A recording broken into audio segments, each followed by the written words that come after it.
Now, okay, so let's get going here. First thing, looking at the syllabus today is the 15th. We're definitely going to start chapter 5. You had a quiz due this morning. Still a little bit behind in the lecture topics. I am not concerned about it. The test 1, which is next week, is going to cover the stuff that I usually get to, which is in this course, the stats, the overview of the stats method stuff that we did at the beginning will be on test 1, chapters 1, 2, 3, 4, and a little bit of chapter 5 will be on test 1. And that's actually pretty normal. I was being a little ambitious and trying to get to chapter 6 before this test, but that didn't happen. But honestly, I've never gotten to chapter 6 before the first test. So this is actually par for the course. I will be posting a study guide for test 1 after class this afternoon. I will be posting the test 1 study guide. And the test will be a week from today. There's no Blackboard quizzes or anything, so I won't be posting one of those this afternoon. So I'll be posting the study guide. I did have 1 or 2 people saying that they were going to be traveling this day. If you can't take the test on this day, you got a question already? The question is, are there any study suggestions for the exam? Yeah, sure, but let me finish talking about it, then I'll talk about that. So individuals that can't take it on Monday, you need to take it on Sunday. You can take it a day early. I won't let people take it late unless they have like a medical excuse or something else like that's unavoidable. Otherwise, people that are just traveling, leisure activities, you can take it earlier than Monday, but you can't take it after. Or you could take it afterward, but it would be with like a point deduction. So if that's an issue for you, please contact me via email. So yeah, the question was, any tips studying for it? Well, I'll mention that for this test, we got another question. For this test, you will be able to use, no, you're not going to have class on Monday, a week from today. So there won't be anything that day. The whole day, including you can use class time to take the test, but you don't have to. You can wait till the evening. You'll have all day this day to take the test, and there will be no class. So good question there. Study tips. I will remind you, you're able to use the notes. You're able to use the textbook. You're able to use the internet, with the exception of I don't want you communicating with each other on the test. So you can use anything that I've given you, slides, textbook, the kind of the idea. There's some questions which are just like definitions, but there are also some questions which are kind of like applying your knowledge. For instance, there are questions where you have to calculate marginal means, which is something that we did earlier. So it's kind of like a problem you have to solve. And, questions that require interpretations of graphs. There's a question I can remember about the interpreter concept. So I guess another thing to keep in mind, when I did those in-class discussion activity questions, the whole goal for those is to forecast to you the concepts which I will be asking about on the test. So almost every single in-class discussion activity question that I gave you, and we've had several of them so far, of those, the grand majority of those will be questions in some form on the test. Now, the test is all multiple choice, true, false. Well, I mean, there might be some like fill in the blank or really short, but there won't be those like the in-class activities you did were kind of more like essay responses. There's not going to be any long essay response type of questions. But if you really understood those in-class discussion activity questions and the answers, then that's a good start. So that's a good place to focus your studying on, would be those questions. But also the study guide's pretty clear. That's one of the things that students kind of usually like about my courses, is the study guides are usually pretty transparent about what's going to be on the test. Looks like we have some more questions.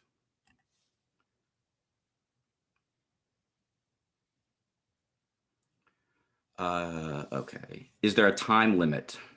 Yes, 75 minutes, I believe, which is like the length of class, what the length of class is supposed to be. The test format is going to be on Blackboard. And I might make some tweaks to it, but most of the questions are short answer, true, false. I might have a couple short answer. But like when I say short answer, I mean very short. They're not going to be like many. There's not going to be any essay questions where you're writing like multiple sentences or anything like that. I'll probably, since there's so many tests to be grading, I'll probably keep it all short answer and multiple choice. That's usually what I do for this class, just because it's a pretty big class. The individual who has sent me a direct message regarding the funeral, yes, we can figure that out, but let's send me an email. Let's talk about that in a private setting. Any other questions? For the individual that asked about study techniques for the test, yeah, the in-class discussion activity questions and the Blackboard quiz questions, I guess I didn't mention those. Those things are designed to help you prepare for the test. Like explicitly, I'm looking at the test when I'm making those questions, and I'm trying to give you things that will help you prepare for the test. I'll give you the study guide as well. That's the next thing to help you prepare for the test. If you have questions about things on the study guide, definitely feel free to talk to me in office hours. If you're really worried about this test, the best thing you could possibly do to help to prepare for a test is to meet with me in office hours and to come prepared with some things that you are aware that you are struggling with, some concepts that you don't understand, and asking me those questions is a very good way to do well on the test. If I see that you've already been proactive about trying to figure out what it is that you're struggling with, then I will usually kind of reach out to you and give you some hints about things to really focus your studying on. And we can talk about those things that will help. Usually the students that meet with me for office hours do better on the test compared to if they did not meet with me for office hours. So that's another suggestion. So I'm getting lots of suggestions. And I will say overall, I don't want you to get overconfident. Usually the test scores are not super bad in this course. Is calculating the marginal means the most stats we'll have to do? No, you will have to do a little bit of other stats. That's the only calculation I believe you'll have to do, but you will have to do some other type of problems. Like there'll be scenario problems like we had earlier in the semester where you have to be like, what type of hypothesis test would we use to analyze the means in this scenario? If I give you a factor, could you indicate whether that factor is between subjects or within subjects? So we practiced all that stuff and you guys did pretty well. And actually, I'm going to give you one more practice of calculating marginal means here in a second, actually. Yeah. Okay, so let's move ahead. So close out this. Oh, it's everything on this is going. Okay. So I wanted to talk about, so someone was just asking about the stats, the marginal means. So I'll leave this page and come right back. So you guys, as part of the in-class assignment last week, were asked to do this experiment, and over half the class did do this. If you can still do the slide, and I give you partial credit.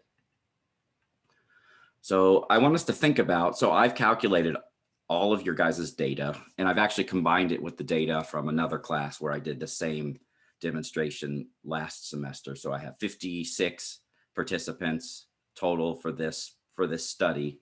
And then we'll look a little bit at the data here in a second. But when we're going through this, I'm going to play for you a little bit of the experiment. Not going to do the whole thing. Maybe I could, but I don't think I'm going to do the whole thing. I want you to think about, what are the factors in this study? What are the levels of those factors in this study? Are the factors between or within subjects? And then what type of, eventually we'll get to what type of hypothesis test would we be using to analyze the data? And I'll give you a clue. This is a study about using the Hemifield method. So on each trial, we're going to see a target stimulus very briefly. Then there'll be 2 letter options, which will appear. Here we go, timed out. So it's going over here. So there's an example of a target stimulus, the word sync. I can't get my mouse to go in there. So the word sync is the target stimulus. It appears very briefly. And then we would see below, you would see those 2 letter choices, S and I, above that first letter position. And the correct answer would be S, because in the word sync, S is in that first position, not I. So I would type the letter S in on my keyboard for that trial. So I think, yeah, so here's another example. Sync is still the target stimulus. The letter choices are N and K. The correct answer here would be K. So continue on. So yeah, practice trials. Oh yeah, that's tough. I don't know. I guess I say it's a K. I don't really know. That one was definitely S. That one was definitely K. And that was definitely S. So now I'll do a couple of the real trials. Those are just practice trials. They're easy. Part of the thing with those practice trials is that the target stimuli appear on the screen for longer than they actually do in the real experiment, where they're very brief in the real experiment, which makes the real experiment harder. So I'll do like 2 trials of the real experiment. No idea. I. That one was definitely E. That one was definitely K. I have no idea. D, we'll say. So, oh, that one was H. So I'm not going to do all of these, even though it is kind of fun. So that's the experiment that you guys did last time. I was wondering if anyone could help me using the chat feature. Can someone name at least one factor? I guess you could call it an independent variable. What is one factor at least in this study? Can anyone help me figure out at least one factor? Looks like we have some things going on here. Yeah, one person did say the side of the screen, or you could call it hemifield, or you could call that visual field. Can someone else other than that student tell me what the different levels of that factor are? It is true that side of the screen. Good. Yes, a bunch of people now are saying left or right. So the way you would write that, I guess I'll just write it here in the text actually. So I would write that something like, I would say, I call it hemifield, but saying side of the screen is fine. That's definitely would be considered right answer. Left, comma, right. So I just sent it to everyone. That would be the way you would write that factor, hemifield, left, comma, right. So that is one factor with 2 levels. Is that factor between or within subjects? Can anyone tell? Is that factor between, within subjects? We got, yep, several votes for within, maybe 1 or 2 for between. The correct answer is within, because I'm the participant just now. On some trials, the thing was on the left. On some trials, the thing was on the right. So I was being exposed to both levels of the factor side of the screen. I was exposed to all of the conditions of that factor side of the screen, left and the right. I saw both of them. The other factor is maybe a little bit hard to come up with. So I will tell you that the other factor I call type of stimulus. And there are 2 main types of stimuli, either an entire word or a single letter. So I wrote that in the chat as well. So if we look at this, I'll just type a letter. Hopefully you'll be able to see it. I'll type a letter and then we'll see the next trial.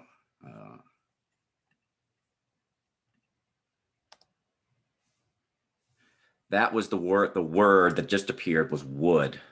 And so I'm going to type D because that's obviously the correct answer. That was an entire word on that trial. That was the entire word star. Oh, so I'm done. I actually want to do this again real quick.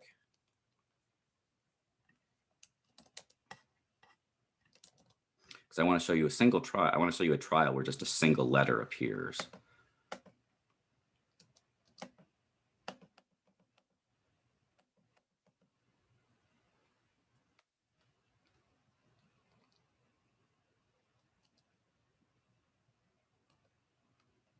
The real trials. That was the word star. That was the word fish. That was a single letter right there.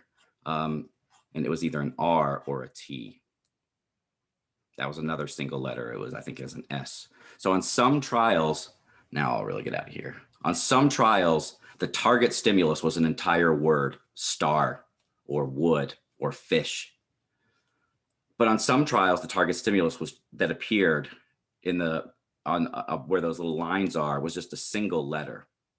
And one of the questions of this study, which is if you've taken a cognitive psychology class, you might have heard about the word superiority effect.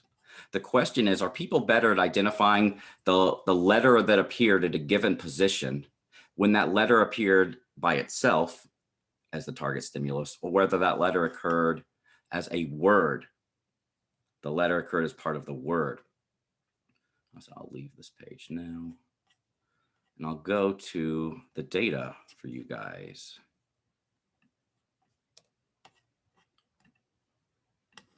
So there were 8 total experimental trials that everyone did. Or no, there were 16 rather experimental trials that everyone did. You had 4 trials where there was a word presented in the left side of space. There were 4 trials where a single letter occurred on the left side of space, 4 trials where a word appeared on the right side of space, and 4 trials where a letter appeared on the right side of space. And for every one of those trials, either a word or the single letter would appear very briefly. And then in one of those temporal positions, you'd see 2 letters, one above and one below, and you'd have to indicate which of those 2 letters occurred at that position. And the 2 factors, as I already mentioned, are visual field or hemifield, left versus right. The other factor is the type of stimulus, a word or a single letter. And what these numbers are right here are the amount of correct answers that each person gave in the experiment. These are from my other class. Your guys' data starts right here where it says Cogneuro. So this is you guys right here. And then right here, what I've calculated, these are the means for the 4 conditions of our study. The average amount of correct answers out of these 56 total students, 56 participants in this study. When stimuli are presented in the left side of space, people on average choose the correct letters when the target thing is a word, on average 3 times or 75%. When the target stimulus is a single letter and it's presented in the left visual field, people get the correct answer about 66% of the time, where that is an average of 2.64 correct answers out of 4. For the right side of space, when it's presented over here, the target thing is a word, people got 3.46 correct, which is 86.6% correct. And when it's a single letter over here, 2.767 out of 4 correct, which is 69%. So what I want us to do right now is take about a minute and calculate the marginal means for this. This is practice for marginal means. And the reason I'm doing this, you had one other in-class activity where we had to do marginal means, but I just wanted to get, some people were still having trouble with it based on that in-class assignment. So I wanted to give one more practice. So this is giving you practice with several things which could potentially be on the test: calculating marginal means, things about the hemifield method, which is relating to hemispheric asymmetry, and understanding statistical designs. And we're going to talk about this a little bit today and then a little bit next time. So I want us to try and calculate the marginal means. And if you forget what a marginal mean is, the marginal mean are those means which are calculated for the main effect. So we would have a main effect of hemifield. And what that would be the average amount correct for things which are in the left side of in the left hemifield. So for that situation, we don't care whether the things were a word or a single letter. We just care what is the average amount correct that people got when the target stimulus was presented in the left visual field. Can anyone help me? Can anyone explain how would we calculate the marginal means for the main effect of hemifield, which is composed of 2 levels? The average score for things that are presented in the left visual field and the average score for things that are presented in the right visual field. Can someone tell me in the chat how we would calculate? We have done this before. Could someone tell me how we would calculate those marginal means?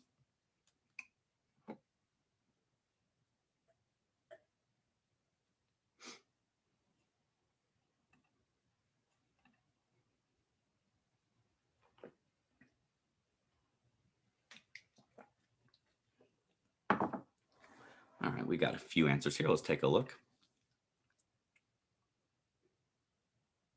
Good. So the very first answer was find the average of the word and single letter.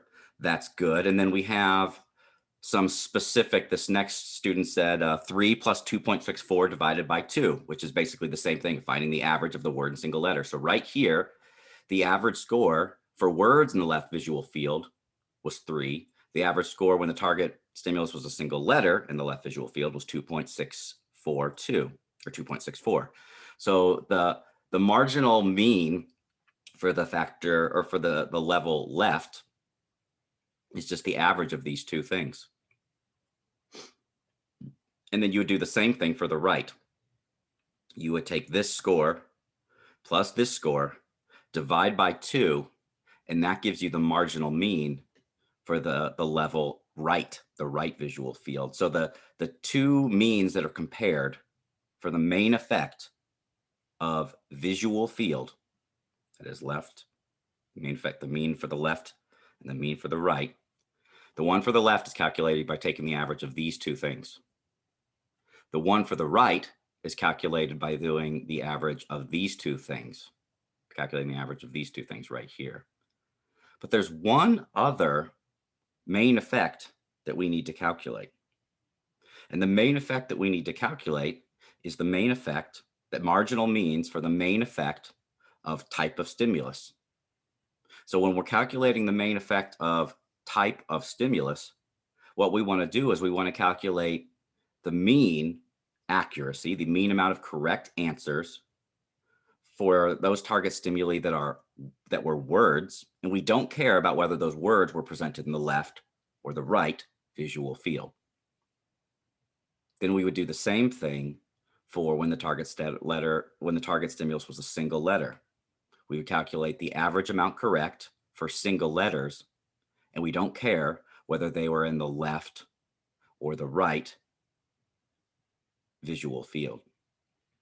So I'm not going to do it today, but that's at the beginning of class next time. I am going to ask you guys, what are the marginal means which would be calculated for the main effect of type of stimulus? And I will actually want those calculations to be done. And I will be, when I'm calculating participation points, I will be making special note of students who are able to contribute to that, the calculation of marginal means for the main effect of type of stimulus. So that is some review, and we'll talk about this study more next time. So now we will get into talking about chapter 5, which is right here.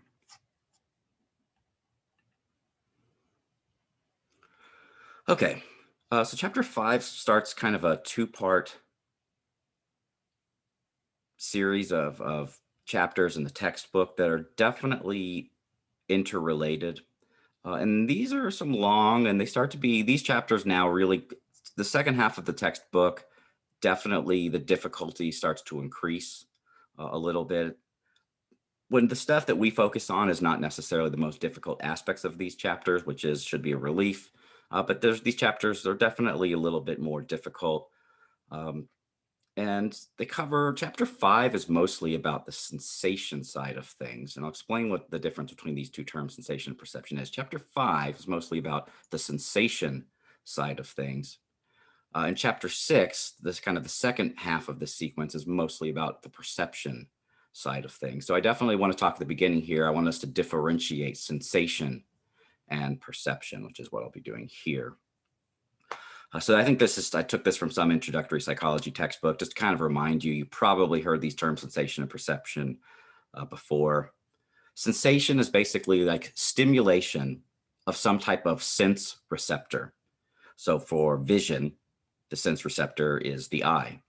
For audition or hearing, the sense receptor is the ear. For olfaction or smell, the sense receptor is the nose.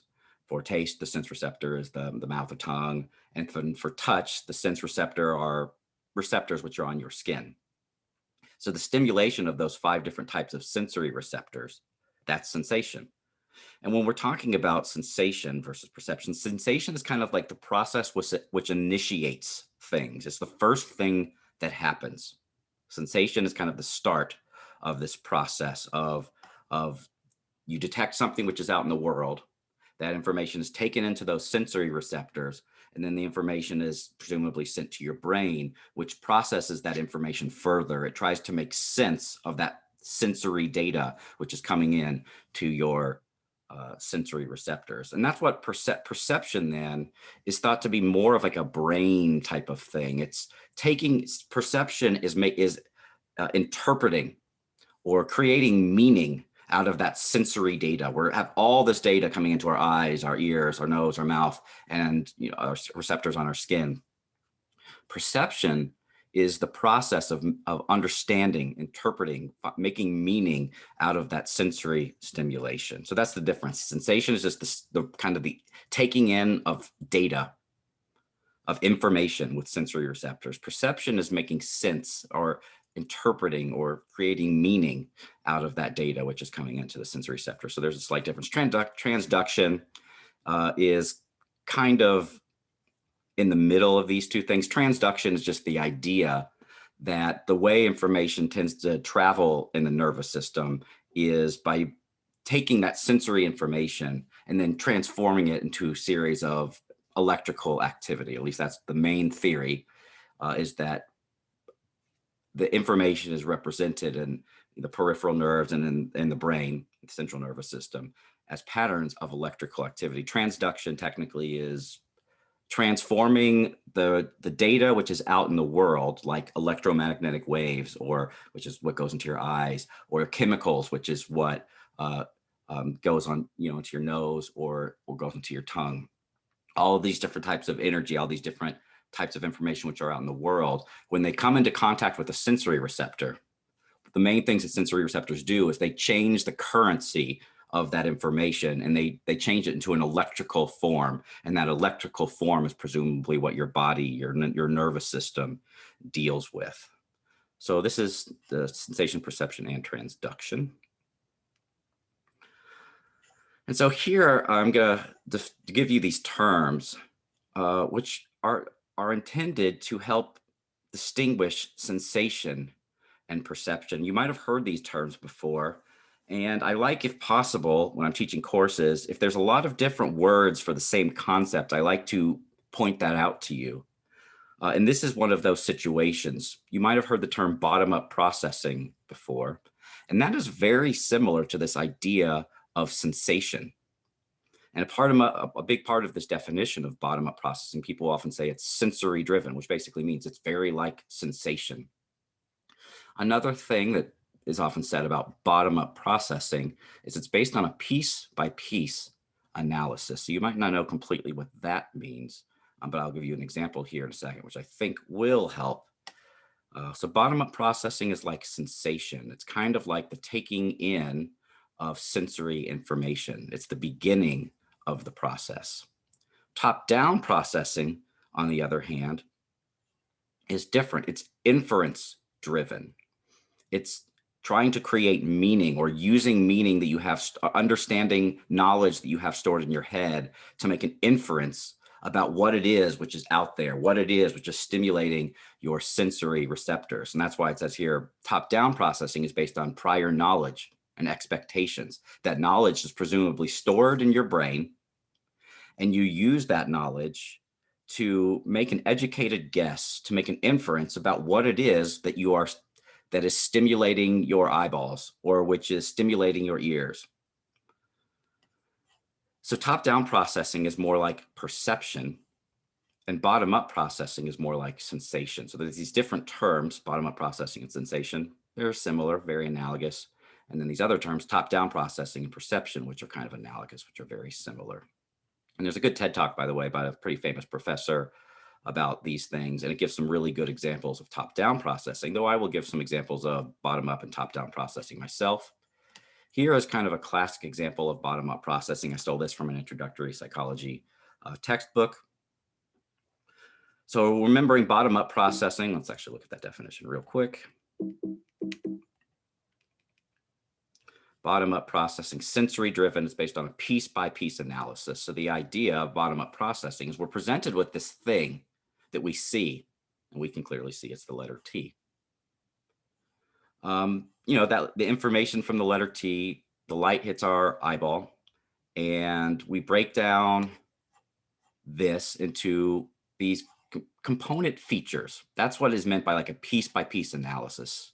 There's some evidence that very soon after light hits our eyes, one of the first things that happens is that information is kind of broken. The data is kind of broken down and processed as these component features, these edges of different orientations. This is like the first thing which is thought to happen. The light stimulates our eye. And then right after that, some of the light is broken down into these fundamental features. And the question I guess we're answering is, our brain has to decide. We have to decide, what is this thing that we see right here? It's obvious to us it's the letter T, but the question is, how do we know that? How do we know that this is the letter T? According to bottom-up processing, we look at this thing, raw sensory data from this thing hits our eyeball, and then that information for our eyeball is sent to the brain. And then the very first thing that the brain does is it break it down into these fundamental features of the thing. And then what it does is it takes the fundamental features which are activated, which are these orange things right here, and they're activated, like this is the vertical line, that's a vertical line in the thing. There's a right angle, which maps onto that, another right angle, which maps on to this. These are the different parts of this thing that were activated. And the idea then is that there's a part of the brain very soon after that information hits your eyeball, breaks things down to these fundamental features. And then these features are sent to the next part of the brain. And this would be something considered like a higher level analyzer.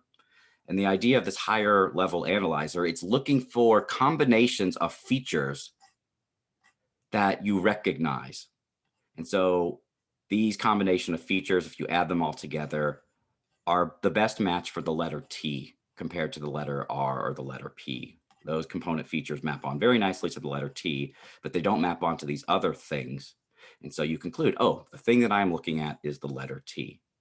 This is an example of bottom-up processing because it's based on a piece-by-piece analysis. That information comes into your eye, you break it down into those fundamental pieces, the fundamental features or elements, and then you arrange those elements kind of by adding them together until your brain is able to say, oh, these pieces add together to form the stimulus. In this case, it was the stimulus T. That's bottom-up processing. I'll give you an example now of top-down processing, which I think really helps to understand the difference between these two once you see the example of top-down processing. Once again, top-down processing, inference-driven. It's based on knowledge that you have in your mind. It's based on expectations that you form based on knowledge that you have in your mind about what it is which is stimulating your sensory receptor. In the example I'm about to give, it is the eye.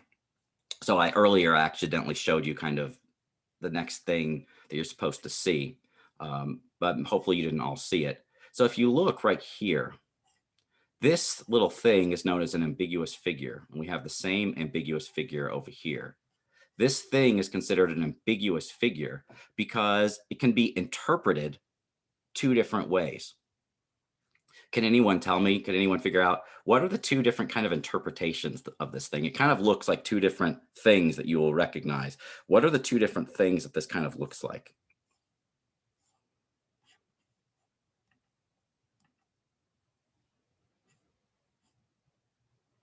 Yes, that is I got one answer and that is correct. This thing either looks like an H or an A. If you look, it kind of has the properties of H-ness, but it also has some of the properties of A. It could either be an H or it could be an A, but we don't necessarily know which one. So that's why it's ambiguous, because because of these boxes right here, we can't see the letters that are around these things. And so right now, we don't know whether this thing is an H or an A, or whether this thing is an H or an A.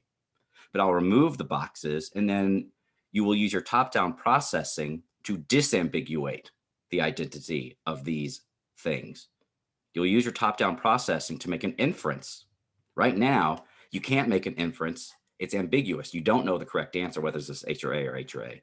But I'm going to present you some context. I will present you letters around it, around these things, which will help you make an inference. You'll use top-down processing to figure out what these letters actually are. And there they are. And so we now can tell quite clearly that this one is now an H, and this one is an A. And this is an example of top-down processing because you are making an inference. You are using knowledge that you had up in your mind to do this. But a question I want you to think about, and I want to see this in the text. What was the knowledge that you used to know that this is an H and this is an A? How did you do that? How did we do that? How did we decide that this is an H and this is an A? Before I showed you things, this was ambiguous. We agreed this could either be an H or an A. This could have either been an H and A. But then I removed the black boxes, and I think we all agree, I know I kind of gave the answer for us, that this is now an H and this is now an A. And I want to see how we knew that. So let's look. We got 5, 6 responses here. Context clues, that's good. Words we are familiar with, that's good. Linguistic knowledge, that's good too. Context clues, knowing the words, the, and cat. Yeah, you guys are definitely right on top of things. Oh, good. I'm glad I didn't miss this one. This student said the surrounding letters. That is a very important thing, important way of saying this. We have knowledge of words, and particularly their spellings. And we know that in the English language, we have knowledge of spelling of words in the English language. And we know that there's a word in the English language, THE, the. We know that there is not the alternative word, TAE, tay. I don't think that's a word. And so because this no longer could be an A because there's no legal word in the English language that spells this. We use our knowledge of the English language, particularly spelling, knowing the letters that in the English language are allowed to surround either the letter A or H in 3-letter words where T and E are around it. Similarly over here, originally this could be an H or an A, but in the English language, we know that there's no word CHT, that you can't even pronounce that because it doesn't have a vowel. You can't say that. So obviously this has to be cat. There is no word CHT in the English language. It's an impossible word because there's no vowels. So that has to be an A. So we're using our knowledge of spelling rules and our knowledge that we kind of have a mental dictionary of words that we can spell in our mind. There's a word that spells the, not tay. There's a word that spells cat, not chit. Oh, that kind of sounds like a bad word, sorry. But I think you guys get the point. This is top-down knowledge. You're using knowledge that you have stored in your mind to make an inference about what it is that you're seeing. The inference is that this is an H. The other inference is that this is an A. And you use your knowledge of spelling rules in the English language to make those inferences. The last thing I want to point out about this is that if you were relying only on bottom-up processing, if you were just relying on that kind of process I showed you earlier, where you're breaking down this into its component features, that's what leads to the ambiguity. If we're looking at just the features, the lines and the edges and the angles that form these things, that's what causes the ambiguity. The sensory information alone regarding these things, that's what's ambiguous. The bottom-up processing strategy leads to ambiguity. We don't know whether this is an H or an A because the bottom-up processing is only looking at the physical structure of the letter of this thing itself, and the physical structure is ambiguous. It is only when you use top-down processing that you can use knowledge about letter combinations, legal spelling, letter combinations in the English language, to allow you to disambiguate. So bottom-up processing leads to an ambiguous response in this question. Top-down processing allows you to disambiguate to get to the correct answer. So that was, the kind of the introduction to this chapter. And I'll remind you that this chapter is mostly about the bottom-up side of things, mostly about the sensation side of things. So this chapter is mostly about those very first things that happen when information is taken into a sensory receptor. That's sensation. That's more of the bottom-up side of things. The stuff that happens later on in the brain, that's more about the higher level, the top-down, the perceptual side of things. That occurs a little bit later, and that's in chapter 6. So literally, I mean, as far as the chapters are concerned, we talk about sensation first, and then we'll talk in chapter 5, and then perception in chapter 6. But that's also, in general, thought to be kind of the order in which these things happen in the nervous system. Sensation is the beginning of the process that occurs when information is taken in, and then that information is broken down into its fundamental features.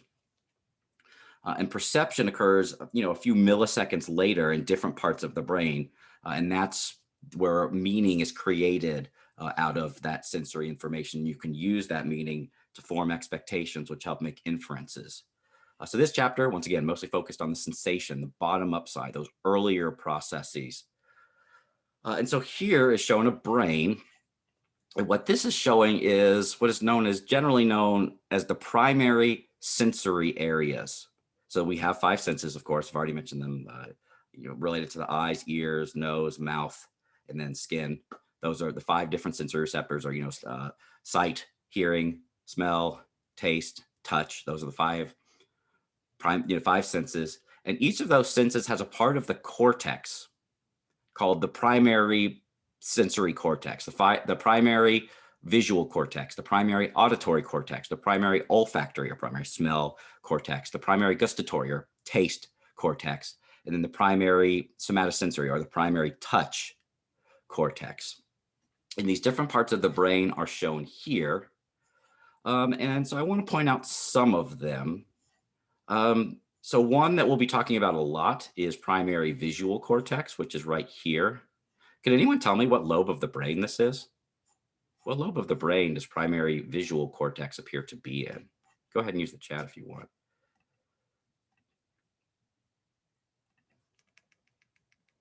Yep, good. A bunch of people are putting occipital. Very nice.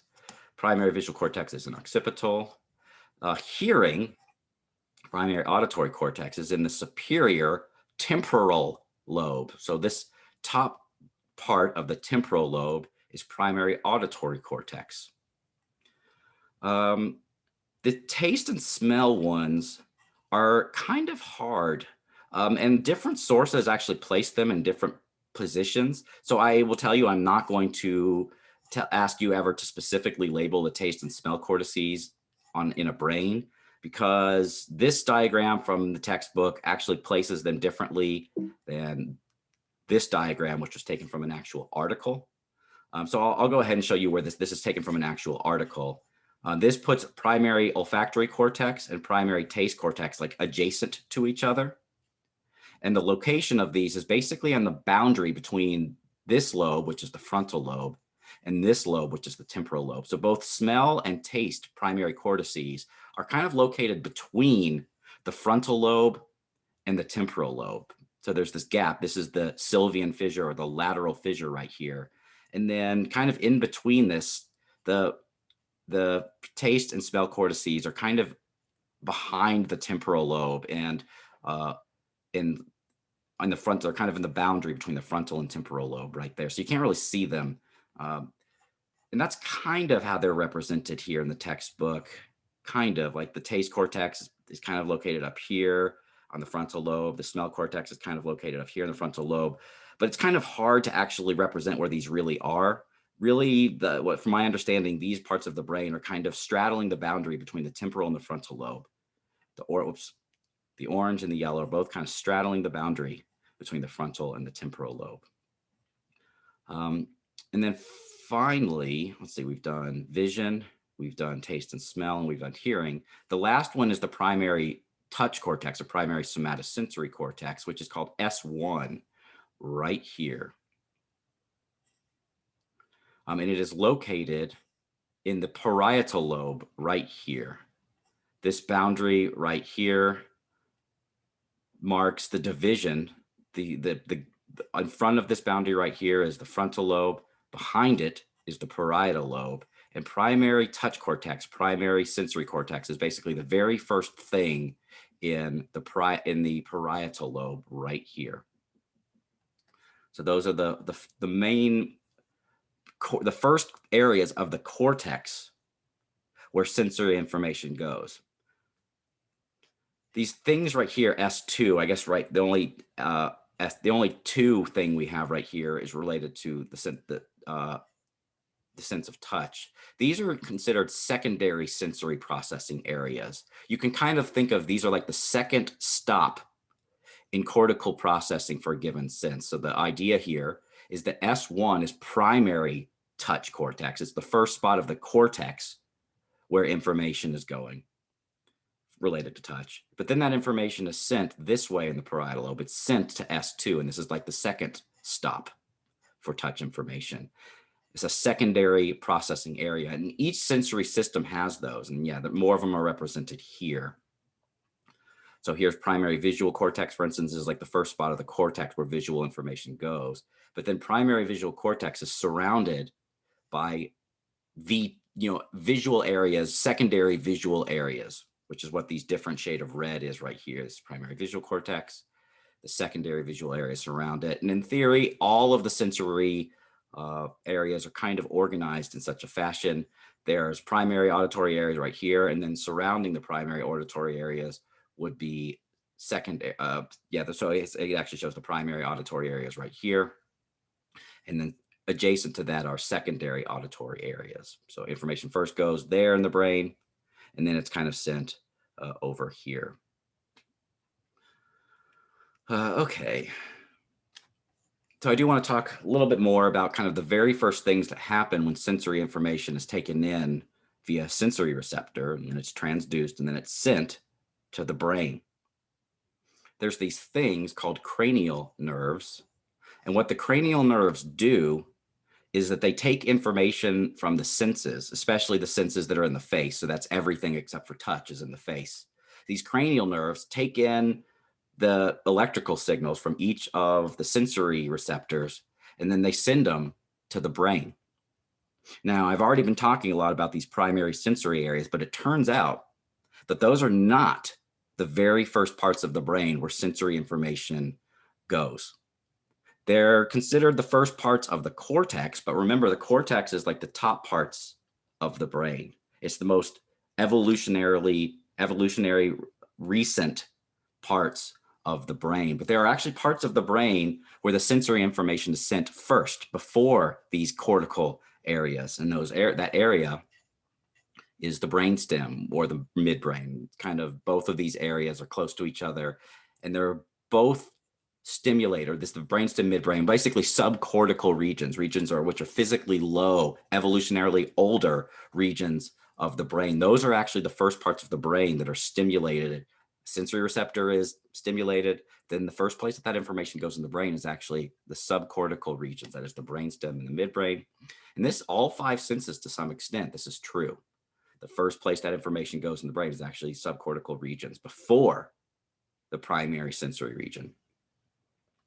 For the sense of vision, the brainstem, midbrain, these subcortical regions for the sense of vision are thought to be important for guiding eye movements. And there's some low-level type of processing which goes on here. And I'll talk more about what multisensory integration is at the end of this chapter. But this is just like some of the elementary beginning parts of processing in the brain occurs here in the brainstem and midbrain. From this area, sensory information goes to the thalamus, with the exception of the sense of smell. So maybe it's time I show you some diagrams here. So here are some of these cranial nerves right here. So this is the underside of the brain. This kind of little, like this thing right here that I'm trying to outline with the mouse, this is the brainstem and midbrain right here. The cortex would be like all of this stuff up here. And all of these little different colored things, these are the cranial nerves. We have an olfactory, referring to smell, optic, referring to eye, ocular motor, which referring to eye movements. We have not all of these are related to senses. Some of them, for instance, the vagus nerve is important for taking information from your heart and from your lungs. And for instance, maintaining your heartbeat is part of what the vagus nerve does. But a lot of these cranial nerves, what they're doing is they're taking in sensory information, and they're also outputting motor information to the parts of your body that can move. Like, and particularly there's ocular motor eye movements that can occur, and those commands are sent from the brain to the eyes using these cranial nerves, but the cranial nerves are also taking in information and then sending it to the brain for processing. So the information goes into these cranial nerves. I think I have another picture here. Yeah, here's a probably slightly better picture of the cranial nerves. The cranial nerves kind of innervate your face. They're taking in information from like your eyes, nose, your mouth. They're taking that information. And then you can see that the first parts of the brain that these cranial nerves are coming into contact with is the brainstem, the midbrain, these subcortical regions. The cortex is all this stuff up here. The brainstem and midbrain is down low right here. And this is the first place that all of the senses, the first place that information goes in the brain is actually subcortical, brainstem, midbrain regions. But then I mentioned that after that, this information goes up with the exception of olfaction, that is with the exception of smell. Information goes from the brainstem, midbrain, the subcortical regions up to the thalamus, which is about right here. You can kind of think of the thalamus is right on top of the subcortical regions, sometimes thought to be like the cortical relay station, where information will go up from like the subcortical regions, then it goes to the thalamus, and then from the thalamus, that kind of distributes things to all of the different parts of the cortex. And that happens with all of the senses except for smell. And I don't know why Mother Nature or God made it so that that is the organization of the brain where smell bypasses the thalamus. It bypasses the relay station. But all of the senses, with the exception of smell, go from the brainstem, midbrain, subcortical regions to the thalamus. And then from the thalamus, all the sensory information will finally go to the primary sensory areas. So this term, when I talk about primary sensory areas, primary visual cortex, primary auditory cortex, primary somatosensory cortex, they're called primary, which implies first. They are the first of something, but you have to be you have to be specific with what they are the first of, what exactly they are the first of. They're not actually the first parts of the brain where sensory information go. They are the first parts of the cortex where sensory information goes. Sensory information does go to the subcortical regions first. And then the thalamus, which is still technically considered subcortical or maybe midbrain. All of the sensory information goes there except for olfaction. But then after that, it goes to the primary sensory areas. Primary sensory areas are first in the sense that they are the first cortical regions that sensory information goes. That is a good place to end. I do want to remind you that at the beginning of class next time, I will be asking you to calculate those marginal means. So I'll go back to those things if I think I still have them up here somewhere. Yes, I will be asking you to calculate. We already calculated, I want you to calculate both of them for the beginning of class next time. Calculate the marginal means for the main effect of hemifield, which will require you to take the average of those two things. And it will require you to take the average of these two things. So you'll calculate the average score for left, the average score for right. But I want you to do the same thing for the marginal means for the main effect of type of stimulus. So calculate the average amount correct for words, whether they are in the left or right visual field, and do the same thing for single letters, whether they are in the left or right visual field. If there are any questions, definitely feel free to stick around. I will be posting the study guide later this afternoon. I'm going to stop recording now, but I'll definitely answer questions if people stick around. Thank you. Yeah, you're welcome. See you later.